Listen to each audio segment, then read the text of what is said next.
Why do I keep hearing about this? I thought this was just like a hypothetical.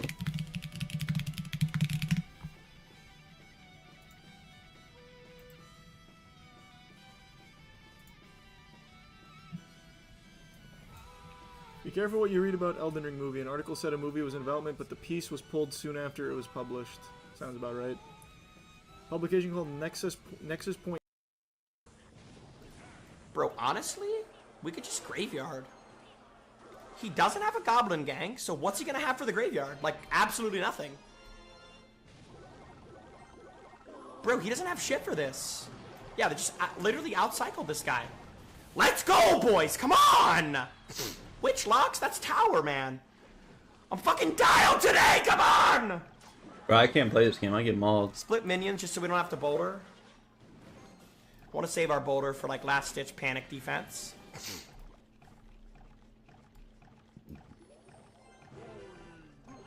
That's why you always want to split. I'm just waiting for him to commit something. Alright, there it is.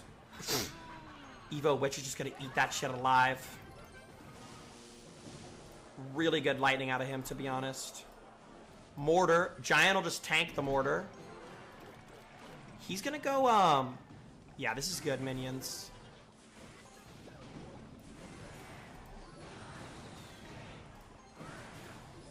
Nice, guys! Come on! Every time you see me, I surround them by them snipers. That's 2 in a row. How close are we? How close are we? How close are we? 4 off. Alright. Alright. Mingo's ready. Let's go. Let me call him. Let me Discord this guy. Mingo. Yo. Yo, what's good, dog? Interesting. Alright. What are the new developments?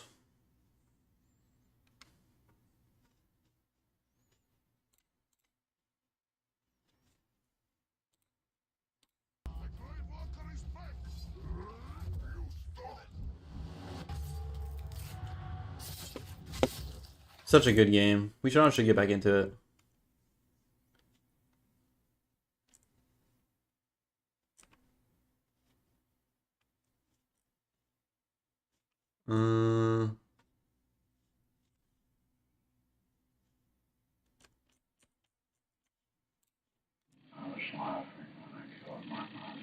Why'd you get rid of that shirt? It had pieces of my mother's brain stuck to it.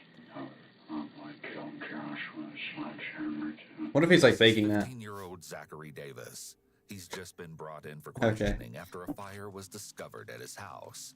Initially, the tragedy appeared to be nothing more than an unfortunate accident. That is, until a body was discovered inside the home. Even more horrifying was the fact that the victim, Zachary's mother, hadn't been killed by the flames, but by a sledgehammer before the fire was even started.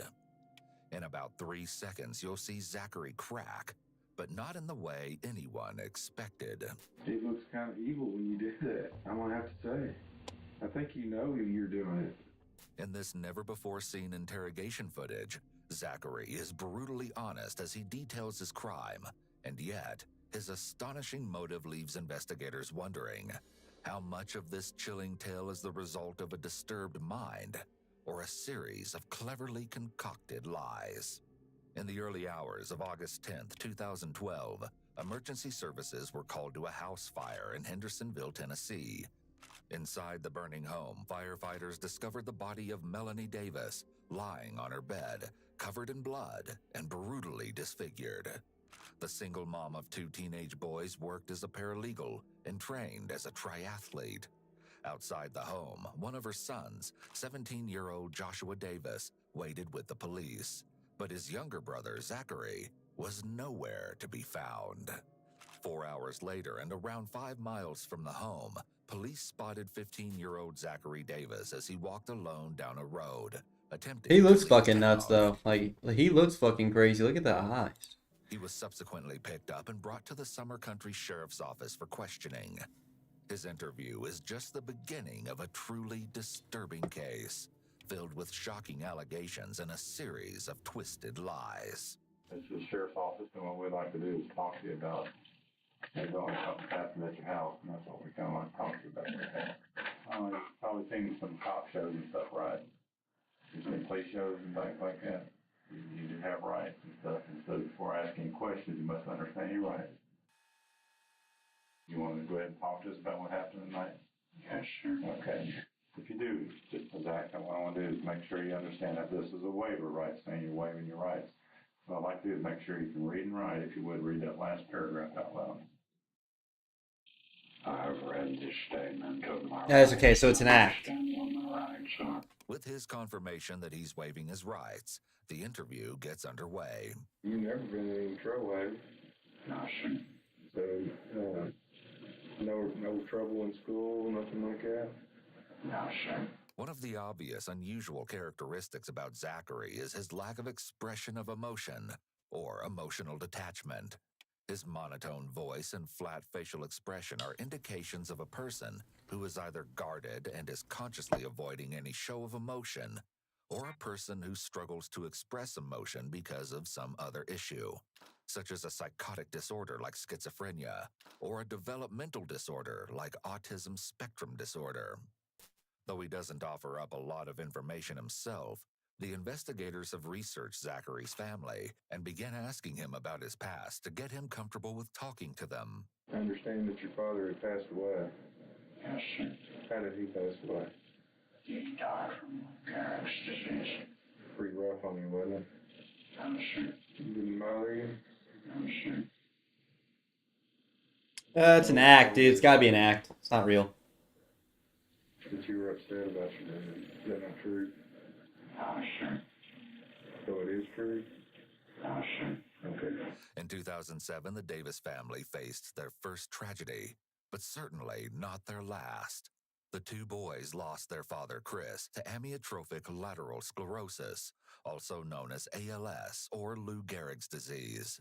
Losing a parent is traumatic for any child, but despite his denials, his father's death impacted Zachary even more severely than most, and with consequences that would unfold years later. According to family, Zachary was already a quiet kid, but at only 9 years You can see his old, eyes begin father to died, inset here he too. became even more withdrawn. Following the tragedy, the family, now just Melanie and her two sons, moved to Sumner County. I almost think And though this there's got to be a reasoning for inset eyes. Like, there's got to be like a telltale sign. Like, see how his brother's eyes aren't inset? People who go through like traumatic events, their eyes become inset. fresh start, things would only get worse for them. You can even once see they look were like pockets. It looks like pockets holding his eyes. His brother's eyes are outward. They're sitting on the, like, they're being pushed out. You could tell his face pushing them outward. Even with his brow covering, it's still pushing it outward. This guy, look, he like literally has like visible pockets. Like even here, even in the shade, you could see there's like a visible pocket where his eye socket is, where it's just sort of like retreating back. At 11, Zachary began See? to display strange behavior. He's like pale. He's like pale as a ghost. Eye sockets begin to go back. It's not because he's underweight. I mean, he's clearly average weight at his age, I'd say. But like the eyes and like the lips are all. See, look at this. Perfectly pink lips. Like those are like, they're full of color. His skin is full of color. It seems.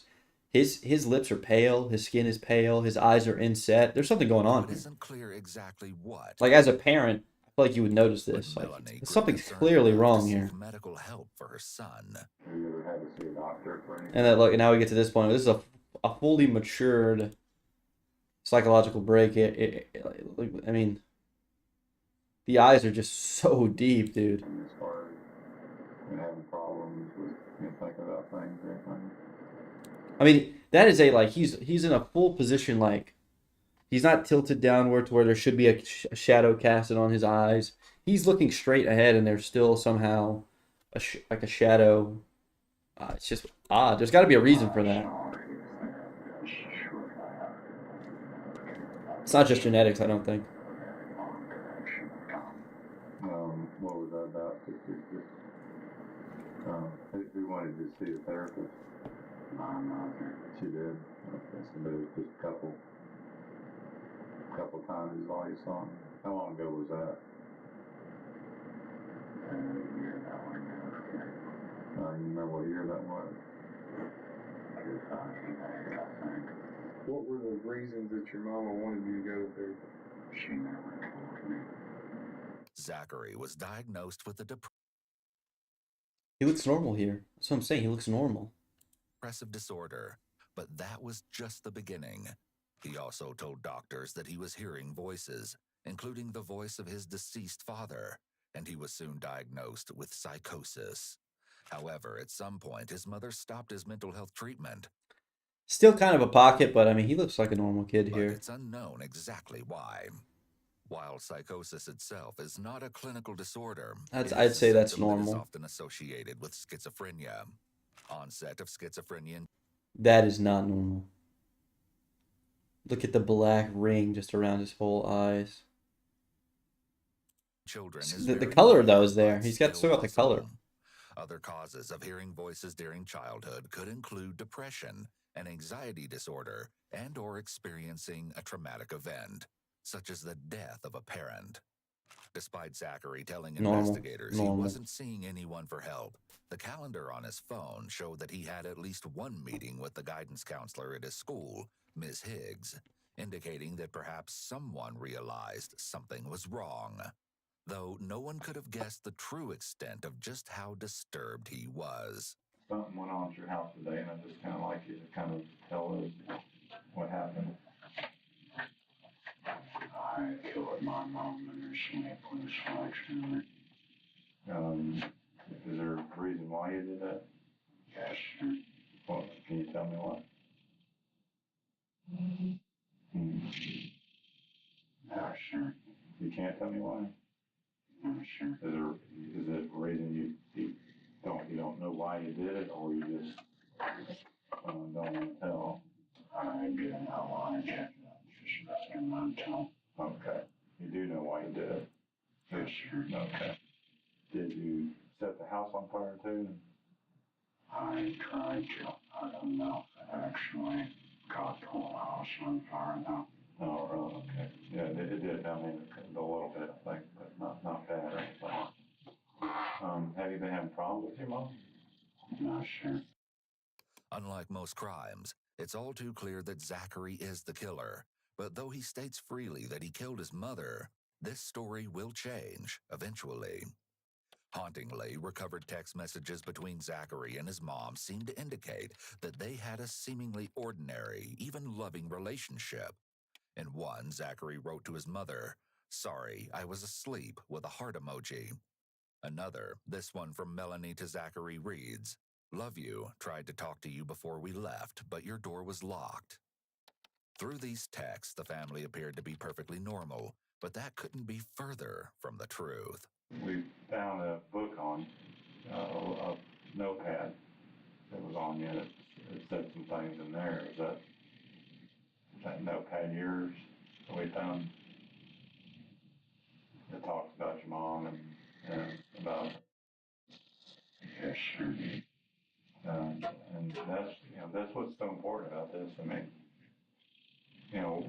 we want to understand what, like I said, you don't have to tell us if you don't want to. I mean, but we want to understand, what happened. I mean, that's important. I know it could be kind of scary to talk about, but Would you feel more comfortable if there was just one person in the room? I don't mind having two people here. Okay. there, Definitely an act he's putting up, though. and like I said, like I told you in your rights, you don't have to tell us if you don't want to. It's very important, though, that, something like this that happens, there's usually a reason for it. That's what we want to know, is the reason. This is your time to tell us, why that happened. I'd rather not, sir. Okay. The text messages from the day before he killed his mom show them planning to go to a movie. Melanie first wrote, "Hey, sweetie, I just took Josh to the orthodontist. We'll be back hopefully soon." Then later, "We can see Born or Campaign today. I want to see both." And, "Sounds good. Josh is back in, but we may need to pick him up at Ryan's house." The last message she sent before her death was to Zachary and reads only, "Okay," with a heart. It's eerily clear that Melanie had no idea what Zachary was planning, or that she would meet such a horrific end just hours after attending a movie with her 2 sons. Zachary's brother Josh has also been brought to the police station to speak with police. He was asked to recount his day before the fire was set. He told Wonder if he them that he had knows. gone to the orthodontist with his mother before returning home. His answer also reveals a bit about his relationship with his brother. What's that doing? Oh, damn. Damn. I think she planned. Was he on drugs? We kind of keep to ourselves, I guess. Okay, so you guys don't have a good relationship? Well, no, we do. It's just like I don't know. Like he just kind of, stays to himself. He's kind of a quiet person, I guess. Have you been having any problems? I mean, He's always been kind of like quiet. I guess odd. Josh seems hesitant to talk about his brother, and although he's giving limited information, the descriptive words such as quiet and odd may indicate that Zachary was showing signs of mental health issues. True. What's also strange here is Josh's apparent lack of visible concern, given what just happened to his mother. The average See, this they go a little bit too deep on this. He's innocent, supposedly. I don't know yet. I mean, I don't think they've told him. To me, I don't think they've even told him. son or family member would be hysterical and wondering, or at least theorizing, about what could have prompted Zachary to commit such a horrific Does he know, though? act. However, there's a chance he's in shock, as this all just occurred a few hours earlier. What kind of person is your brother? Your typical male teenager. Typical male teenage. You two get along pretty good? Sometimes. Sometimes. Despite this claim, texts between the brothers show that they messaged fairly often, talking about how their school year was delayed, video games, and how Zachary wanted to spend his birthday alone, with Josh writing to him, "If you don't want Ryan to come over, I can tell him not to. I want you to have your birthday the way you want it, and I especially want you to be happy on your birthday." In one more recent message, Josh even apologizes for arguing with Zachary. The brothers often used heart emojis in their messages, frequently saying "I love you" to each other. From the outside, it's difficult to imagine such a horrific tragedy occurring in this family, but only because Zachary ASCII's and fucking XD. has yet to reveal his motive to investigators. When you talk to people on the phone, who do you talk to? I mean, you have friends you chat with or anything like that? No, sir. I usually only talk to my mother and my brother and my aunt. So you don't have any friends other than your mother and your brother that you talk to? No, sir. Zachary may not have had many friends outside of his family, but a note in his phone indicated that there was a teacher who he was close to. The note reads, "Thursday, March 29th, 2012. I saw Mr. Voss at school today. From the way he looked at me, I could tell he hated me. I didn't know what to say to him, so I just kept walking. I really hope I can repair our friendship before I leave Tennessee. He's the only person I've met that has sincerely cared about me. Hell, he's like a father to me. I don't know what I did to cause this, but I hope it can be forgiven. Mr. Voss is also the only true friend I've ever had."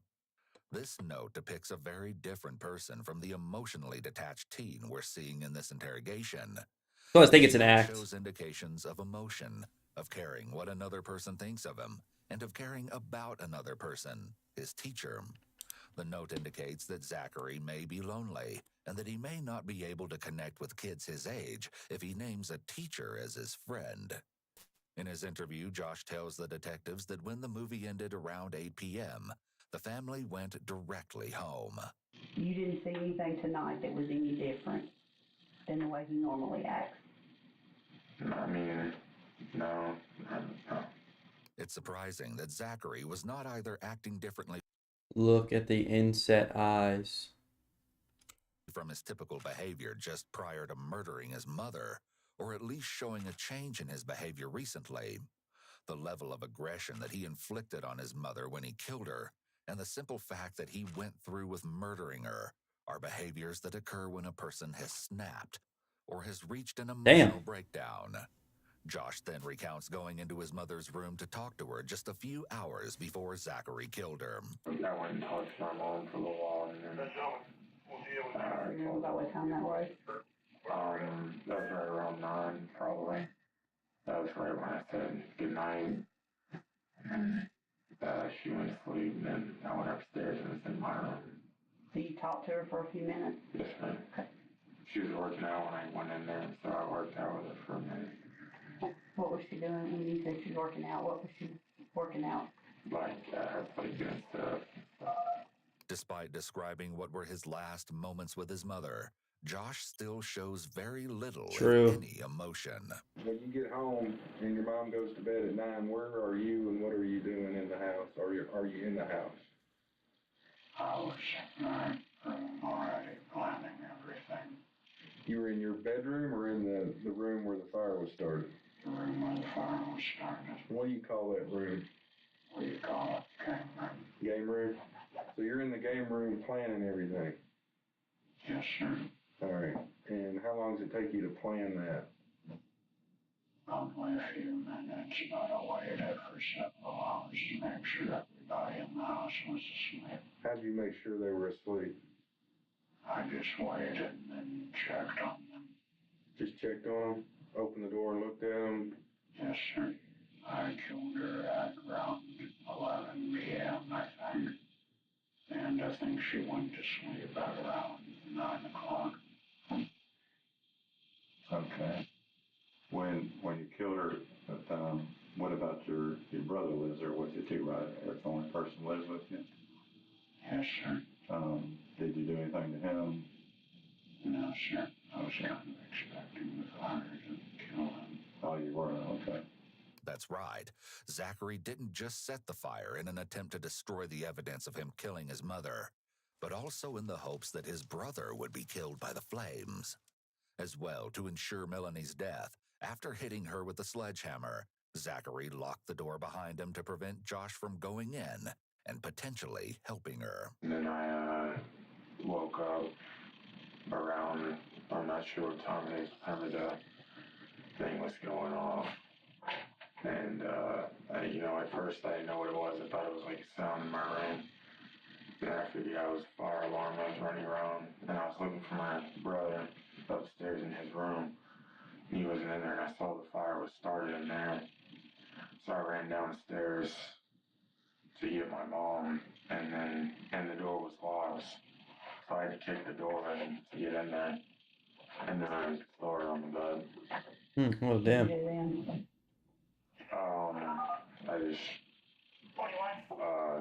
went outside the house and called 911 and went and got my neighbor's market shot.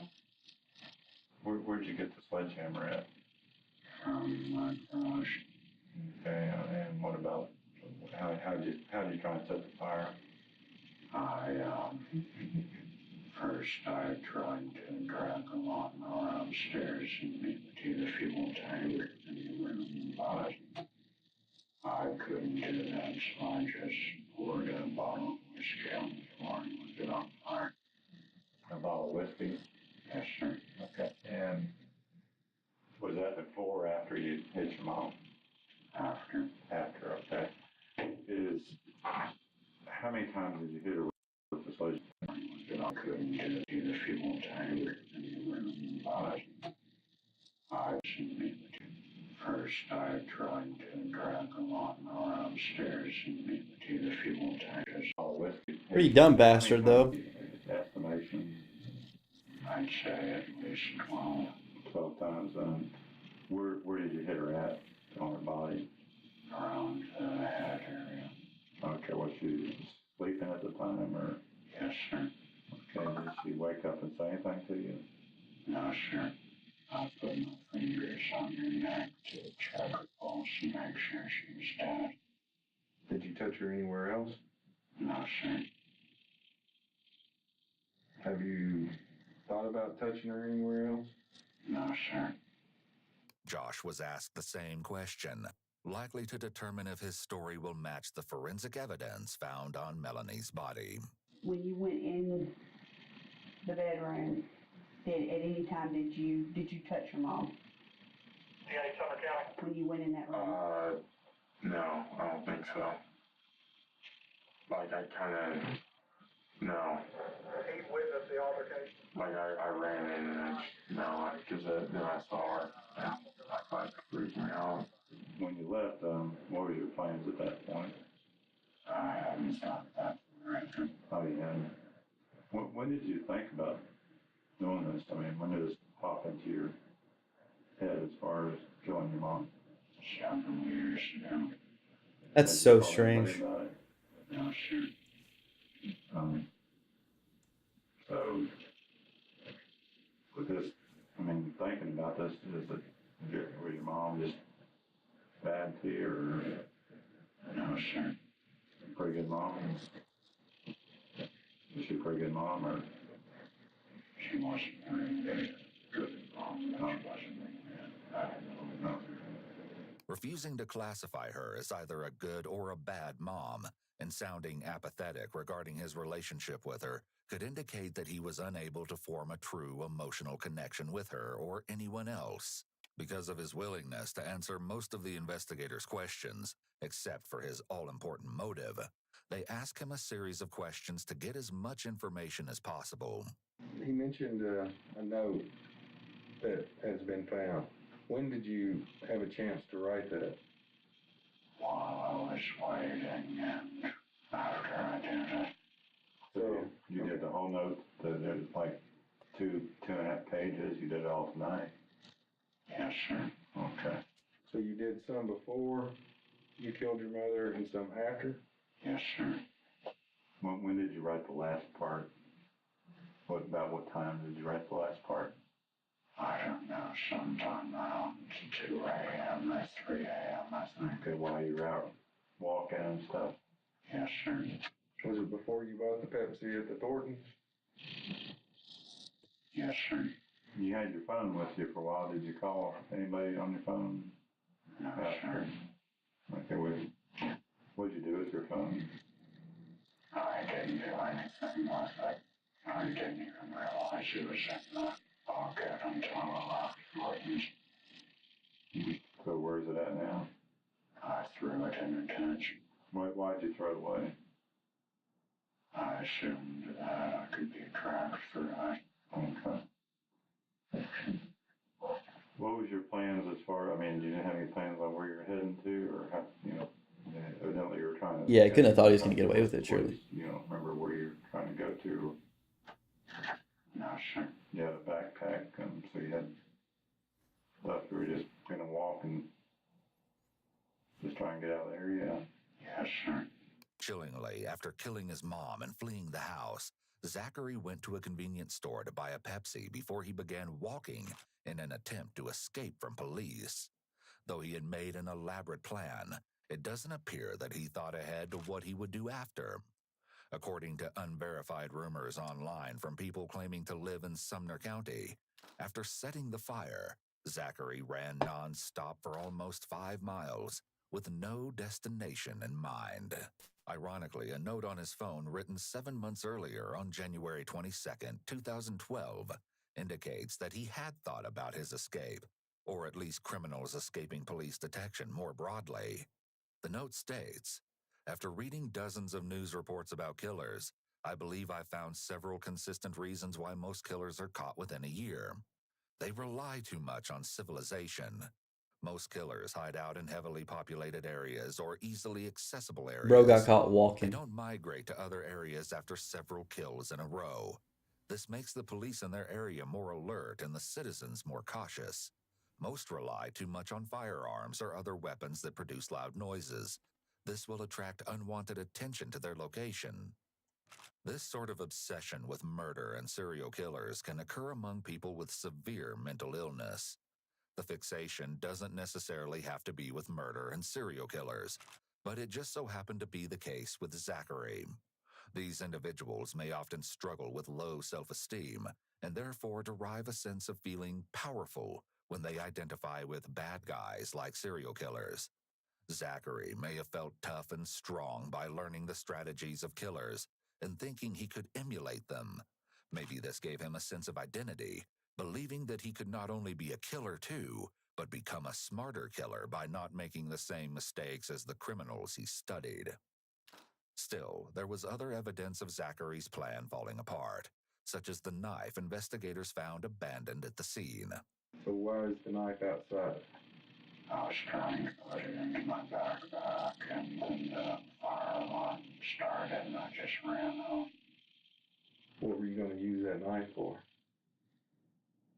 Same thing I used the sledgehammer for. Who were you going to use the knife on? No specific person. Were you looking to kill someone else tonight? Only if they got in my way. What do you mean by that? If they tried to stop me from escaping. So the lady at Thornton's who sold you the Pepsi, she was never in any danger. No, sir. But the officer that arrested you could have potentially been in danger if you were of the mind. I guess, but it would be kind of pointless considering he had a gun and I just had a knife and a hammer. What if he didn't have a gun and he tried to stop you? I wouldn't attack him unless I was provoked by him. Were you provoked by your brother? No, sir. Were you provoked by your mother? No, sir. What is most troubling is that according to both Zachary and Josh, there was no indication that he had been planning any of this. In crime scene photos exclusively obtained by Ewu, there appears to be a code written on what may be the handle of the sledgehammer. Police also recovered a handwritten alphabetic key to the code. The code written on the handle translates as Zed Requiem. This has never been publicly confirmed, but ZED could possibly stand for Zachary's initials, Zachary Everett Davis. He may have also named the sledgehammer Requiem, which often refers to a mass for the dead. This is pure speculation and just a theory, but this coded message could potentially be evidence that Zachary may have planned the attack ahead of time. This is kind of serious. I mean, Zach, it's kind of serious thing to think about killing your mom. You didn't try and talk to anybody about this? No, sir. Why not? I mean, wouldn't this not bother you? Or Yes, sir. it did bother you? No, sir. Oh, it did bother you? Have you ever hurt anybody before? No, sir. Well, 30 minutes in, he how keeps did you the act feel up. It's crazy. when you killed your mom? I didn't hit my knee. It's possible that Zachary is saying what he thinks a serial killer would say. Yeah, see, I think he's doing an playing act. a role. It's difficult to say for sure, but we know that he was affectionate toward his mother in the text messages they exchanged, and she was affectionate toward him as well. He made the same comment about not feeling anything about his father's death. It's possible that it's easier for Zachary to cut off all emotion than to feel the pain of grief and loss. On the other hand, his complete detachment from his mom may be the result of a personality disorder, such as schizoid personality disorder. In this disorder, the individual does not want to have any close relationships, even with family members.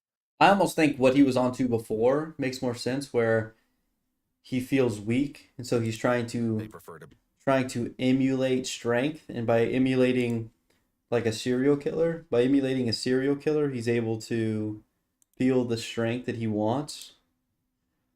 And in order to emulate a serial killer, the only thing that he had to do was kill someone. And he probably thought, well, my mother, I know her routine, I know where she sleeps, I know when she wakes up, when she goes to bed. There'd be no easier target. So for him, I think that she was just collateral damage in his plan to become another version of himself. They prefer to be alone and appear to. I don't think he cold and prefers give to a be firm alone or affect, cold. as Zachary does. I don't think he prefers that. He's putting up a charade right now, a front. Any problems between you and him, or him and your mom, or Not that I know of. did they have any disagreements, or, I mean, was there anything Like, I think they would argue. other than normal Yeah. parent Not that I know of. And yet, What's curious too, I don't think he's guilty. I think he's in a state of shock because this is a confession stance. This is a confession stance. He's way more likely to tell the truth in this stance. Not to mention he's maintaining eye contact. He seems to have like his eyebrows raised, like he's invested in the conversation that he's doing, and it also he's moving his hands like somewhat, but he's also not breaking eye contact or anything like that. The big thing is he's in this confession stance. Did they have any disagreements, or, I mean, was there anything Like, I think they would argue. other than normal, Yeah. normal parent kid Not that I know argument? and yet, Zachary had savagely attacked his mother while she slept. What'd you do with the sledgehammer after you hit her with it? I just laid it in the laundry room. Why did you hit her about 12 times with it? Why so many times? To make sure she was dead. The officer asked Zachary to demonstrate how he swung the sledgehammer to kill his mother. Kind of like that, basically. So you right-handed? Yes, sir. Stand back up. Is that blood on your pants right there? In the front, right where your crotch is. Oh, no, that's dirty. Did you change clothes? This is blood, though. Oh, okay. And is that your mother's blood? Yes, sir. Are those the same shoes you were wearing? Yes, sir. Those are the same pants you were wearing? Yes, sir. That's the same shirt you were wearing? No, sir. Where's the shirt you were wearing? I threw it away. Why'd you change? Why'd you Kind of insane that the shirt he picked it says "Live Strong" get on rid it. of that shirt? It had pieces of my mother's brain stuck to it. Still trying to understand why Zachary had killed his mother in such a brutal way, the officer asks him to recount his day before the attack. It was then that detectives noticed something interesting. Zachary told them that he started his day by It's reading always a this, book. bro. It's always this. Watching a video yesterday, the guy was obsessed with American Psycho and all these other fucking horror movies. Same thing with this fucking wacko. Stephen King. Misery by Stephen King. In the book, in the Misery, You're almost asking for it at this point. one of the characters uses a sledgehammer. Am I correct in that? Yes, sir. Actually, the detectives have this wrong. In the book Misery, the main character uses an axe, while in the movie adaptation, she uses a sledgehammer. Are you sure you didn't get any of your thought process from one of those, from that book? Yes, sir.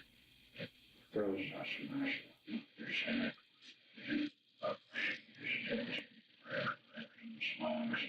so do you think, so you're saying that's strictly coincidence?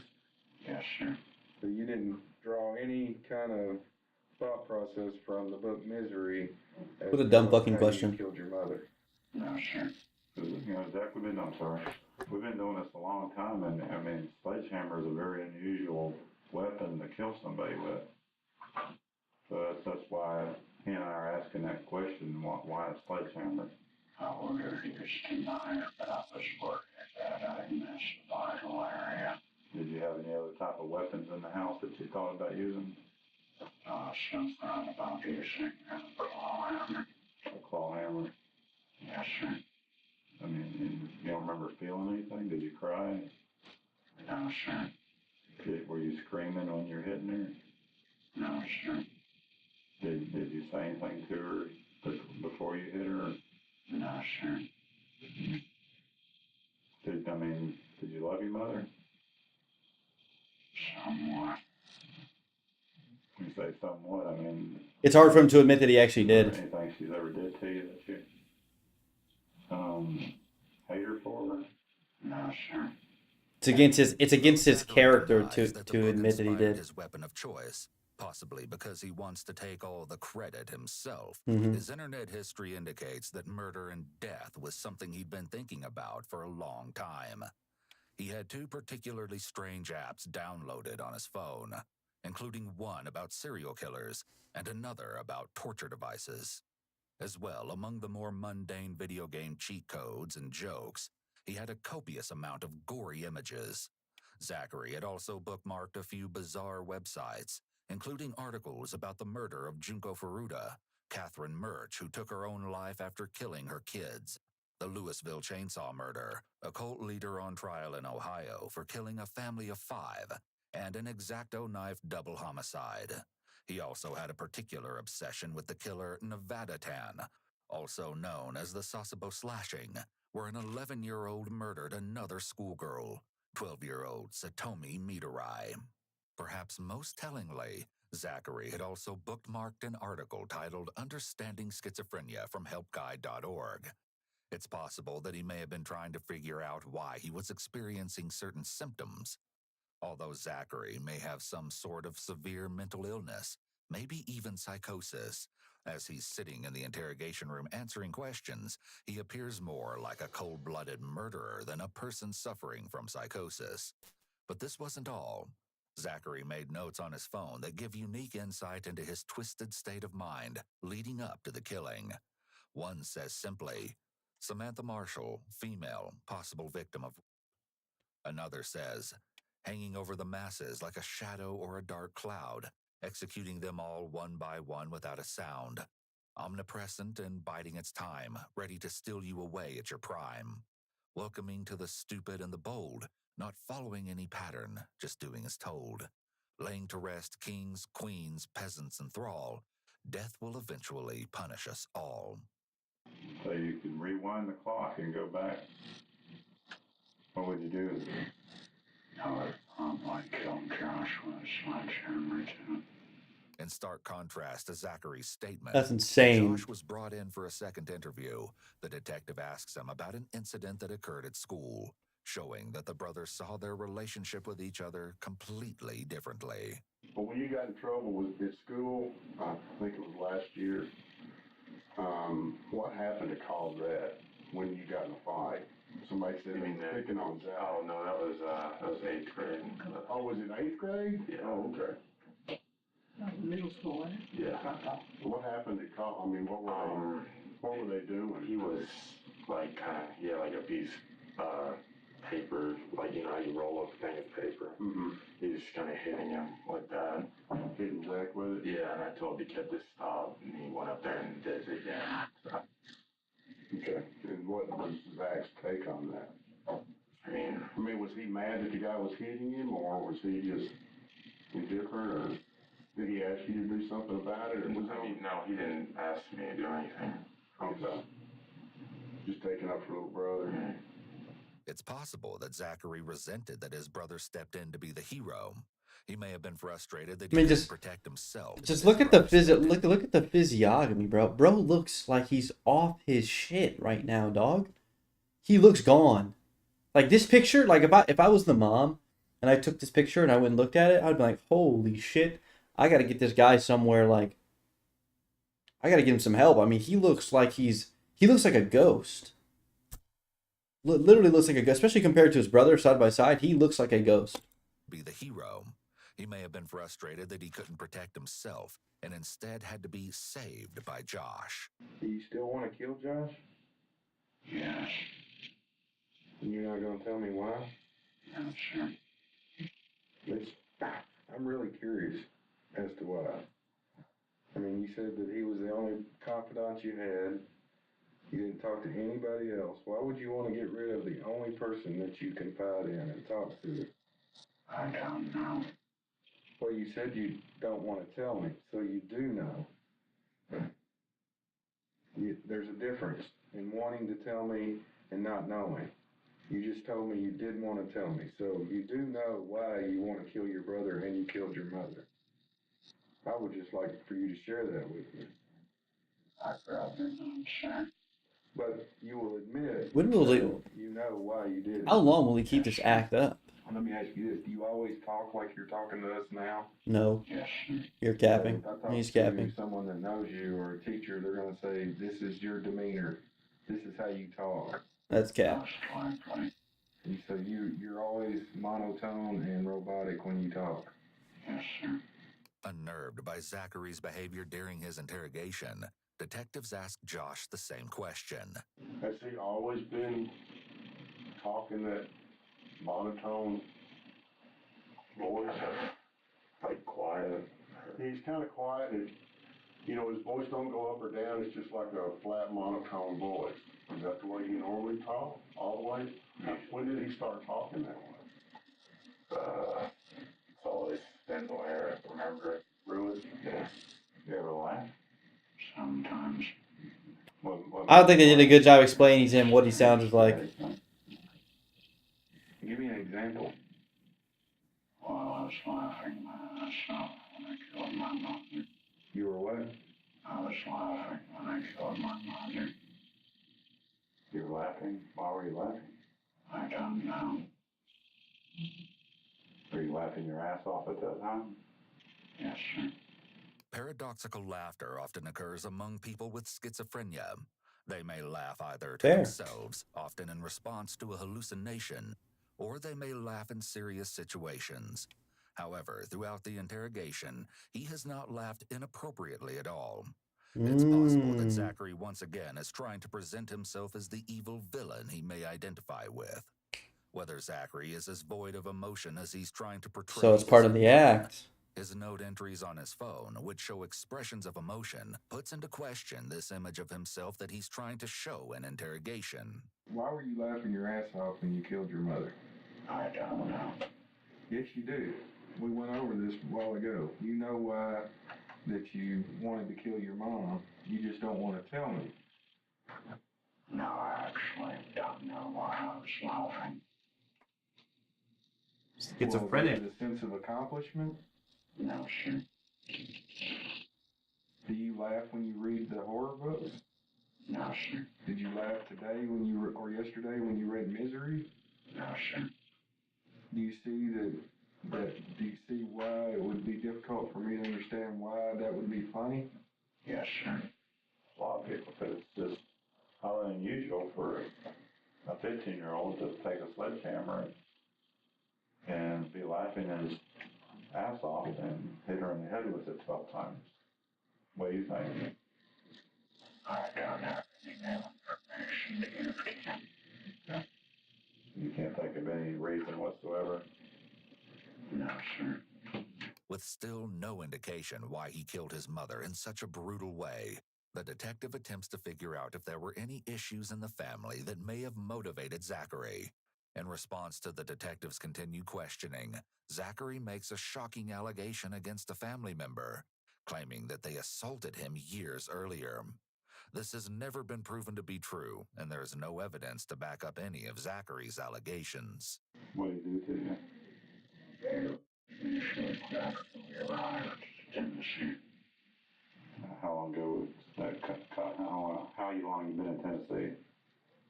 Since 2008, I think.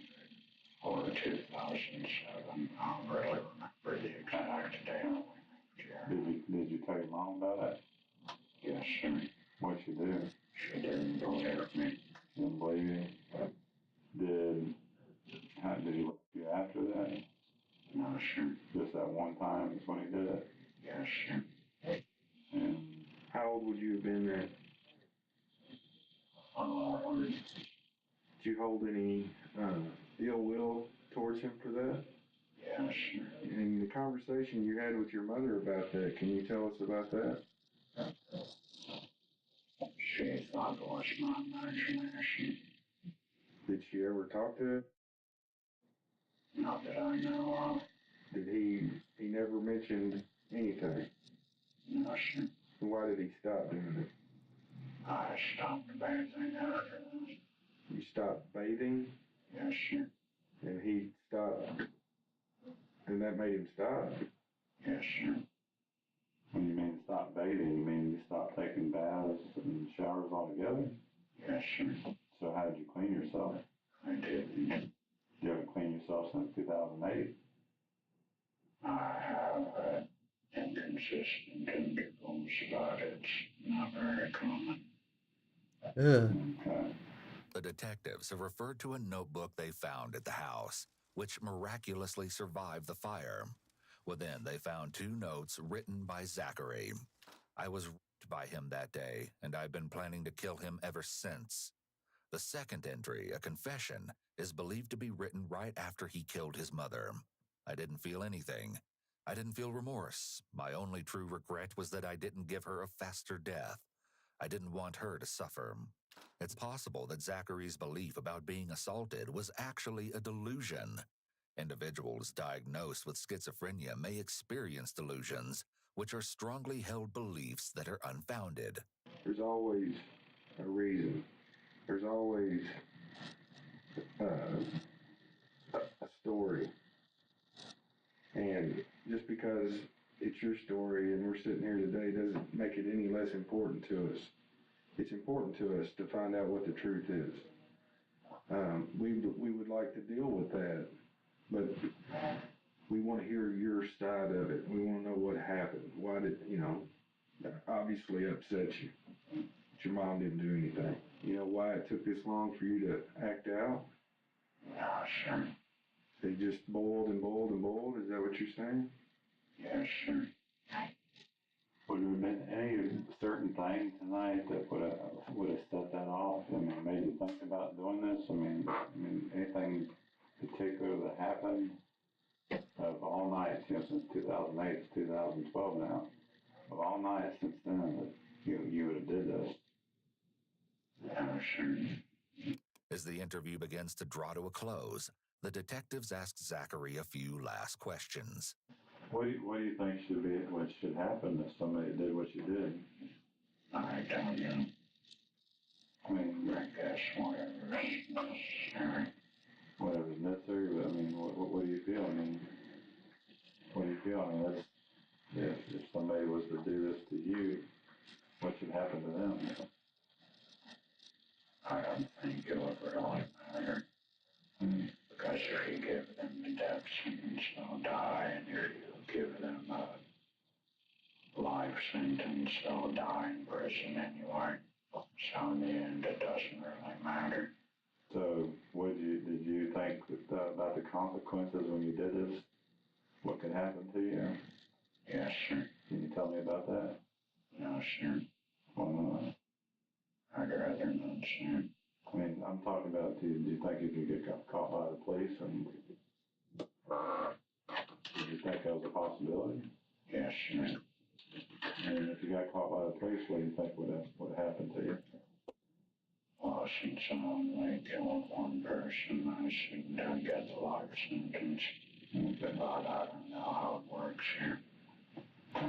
The officer had just one last question for Zachary, and this one, oddly, results in the most animated reaction that they've seen from him. But his unsettling response isn't at all what you might expect from someone in this situation. Do you always look at people through your eyebrows? I don't know.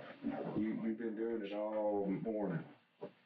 Do you do that? Is that a habit, or is that something that you're just starting to do? I guess it's a habit. I've never really noticed. You never really noticed? No, sir.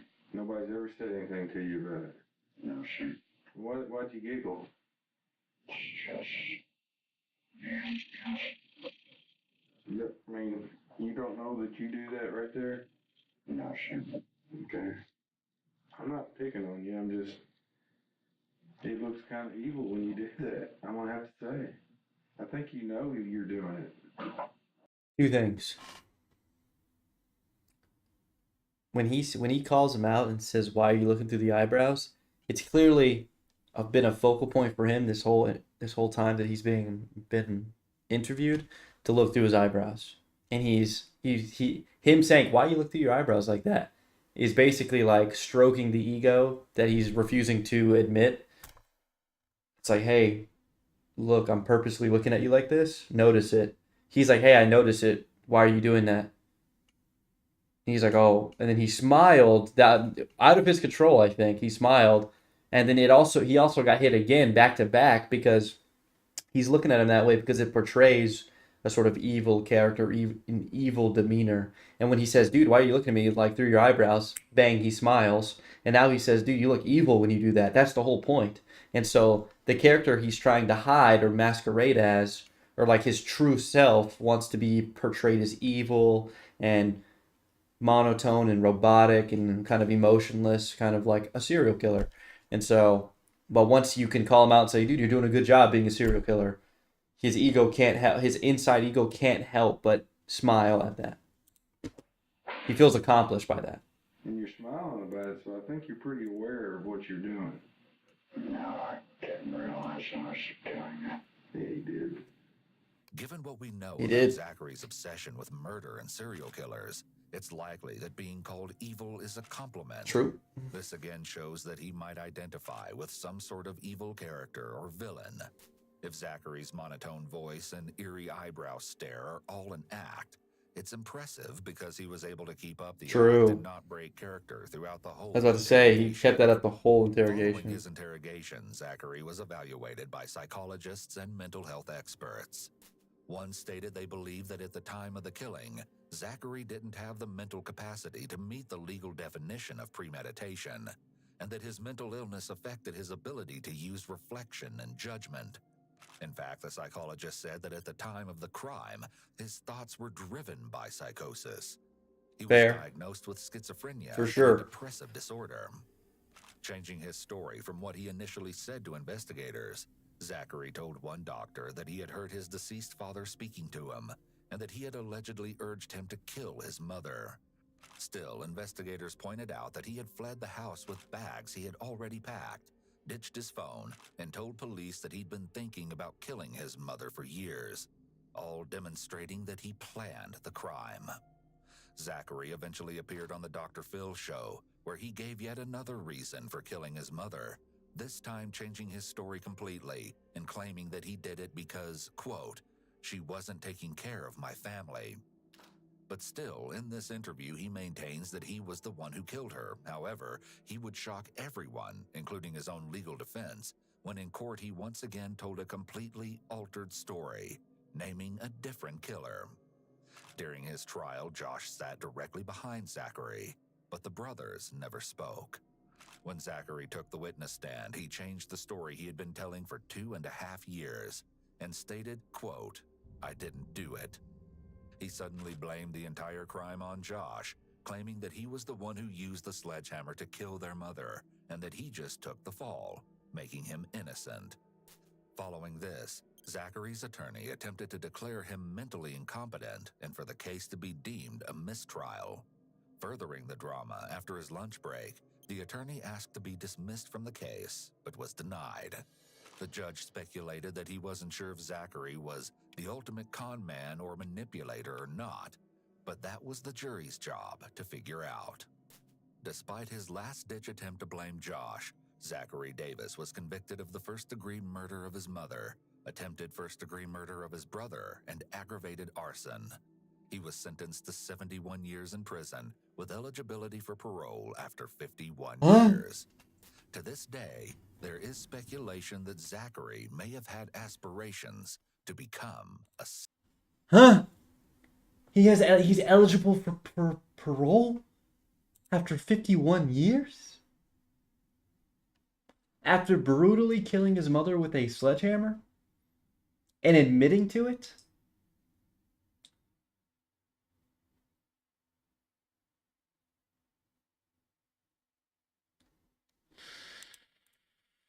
Oh. That's a fail. That's a fail from the legal system.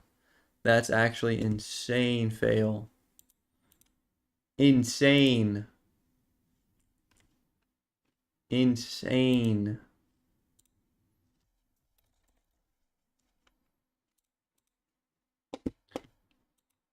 India strikes Pakistan 2 weeks after Kashmir terrorist attack. Homeland Security Chief says travelers with no real ID can fly for now. Trump says U.S. to stop strikes on Houthis. U.S.-China trade talks start this week, focused on de-escalation. That'd be good. Columbia University cuts out. India fires missile into Pakistani territory. We just want to be friends as Canada PM torpedoes 51 state idea, 51st state.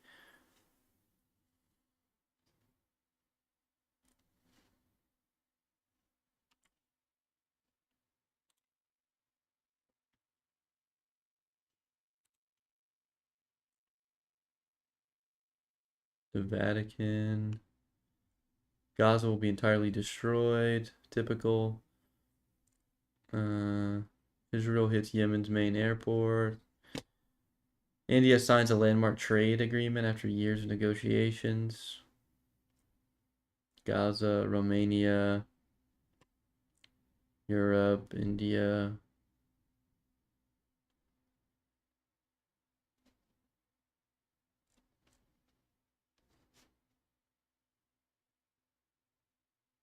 New York Times wins the rigged Pulitzer Prize and something else. Whatever, dude.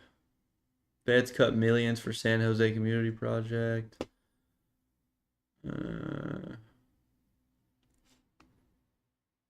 What? 2 people arrested after a false report of robbery. Johnson City Police Department arrested 2 people after a false robbery report. According to the press release, 607 robbery. The woman told the officer a man reached into her vehicle and took her backpack that contained a deposit, her phone, and her wallet, which contained $300, according to the press release. During the investigation, arrested by investigators and charged with false reporting and theft over $2,500.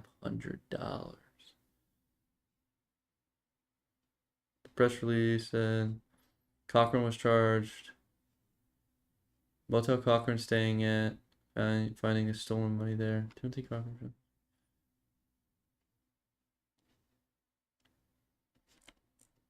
Wait, is this a false report? The woman told officers a man reached into her vehicle. The complainant.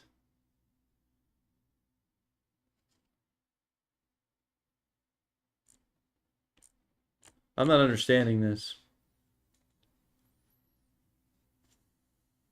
The release stated that an employee told the police she was taking a business deposit to the bank and she was stopped at a red light intersection.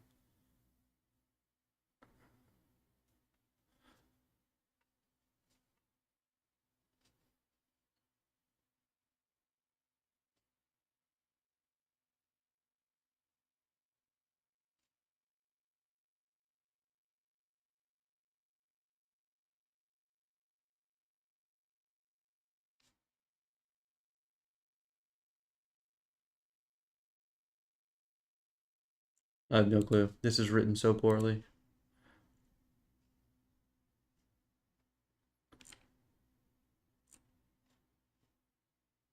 Maine's tallest building.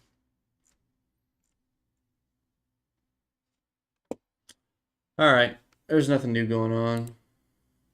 Nothing ever happens. Nothing ever happens. Nothing ever happens. On September 26, 1983, the world almost ended. The Soviet... Dude, nothing ever happens. The nothing ever happens, Chud. I want to kill him. Every time I see, whenever anything happens, I think of his face. Whenever anything in the world starts to happen, I see his face in my mind's eye. And it's like, no, not again! Every time you're thinking he will be defeated, it's like, finally. Every time something happens, you're like, finally. You're gonna die. You know, this nothing ever happens, Chud. We'll fucking lose. And every time, he's undefeated. Every time. The arc of history is long, but it bends towards the nothing ever happens, Chud. You think maybe it'll happen just this once. Disturbed Karen loses her mind when banned from... Dude, nothing ever happens. The nothing ever happens, Chud. I want to kill him. Every time I see, whenever anything happens, I think of his face. Whenever anything in the world starts to happen, I see his face in my mind's eye. And it's like, no, not again! Every time you're thinking he will be defeated, it's like, finally. Every time something happens, you're like, finally. You're gonna die. You know, this nothing ever happens, Chud. We'll fucking lose. And every time he's undefeated. Every time. The arc of history is long, but it bends towards the nothing ever happens. Someone is betting. Wait, someone's actually betting on nothing ever happens. They're actually betting on it. Just this once. Well, look. Hold on, let's revert this. Dude, nothing ever happens. The nothing ever happens, Chud. They're actually betting on whether or not something will happen Every time I see, like, whenever anything on a daily happens, I see his basis. face. Someone is Whenever betting. anything in the world starts to happen, I see his face in my mind's eye. They're actually betting. It's like, no, Oh my God. no, not again. Every time you're thinking he will be defeated, it's like, finally. Every time something happens, you're $1 like, million finally. in volume. You're gonna die. You know, this nothing ever happens, Chud. We'll fucking lose. And every time he's undefeated. Every time. The arc of history is long, but it bends towards the nothing ever happens, Chud.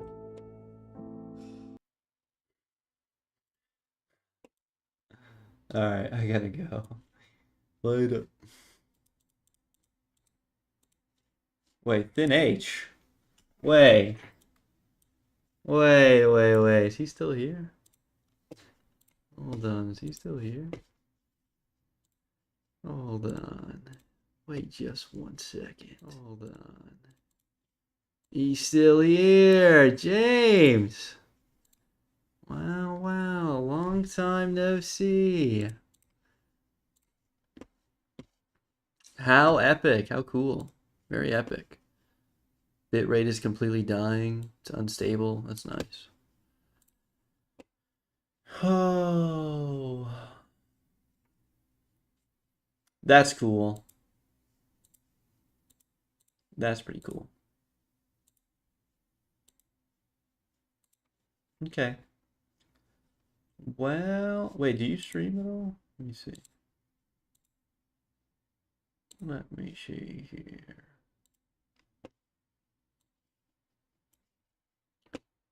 No stream. When's the last time you streamed? Oh, damn. Okay. Alright. Alright, I'm leaving. Peace.